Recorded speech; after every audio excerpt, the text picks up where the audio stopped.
Fossil গ্যাসের বিস্তার বন্ধে মোংলার পশুর নদীতে অনুষ্ঠিত হয়েছে নৌ র্যালি।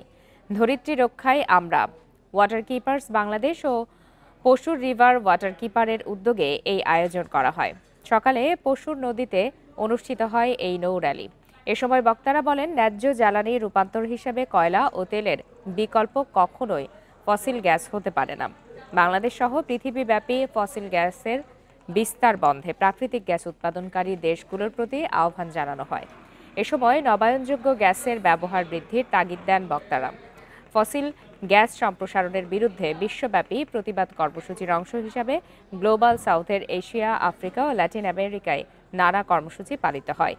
বৈশ্বিক কর্মসূচির অংশ হিসাবে বাংলাদেশে মোংলার পশুর নদী সহ 9টি নদীতে এই নৌ র্যালি অনুষ্ঠিত হয়। জ্বালানি চাহিদা আমরা মনে করি যে কয়লা তেলের বিকল্প হিসেবে কখনো ফসিল গ্যাস হতে পারে না। সেখানে নবায়নযোগ্য জ্বালানিকে ব্যবহার করতে হবে।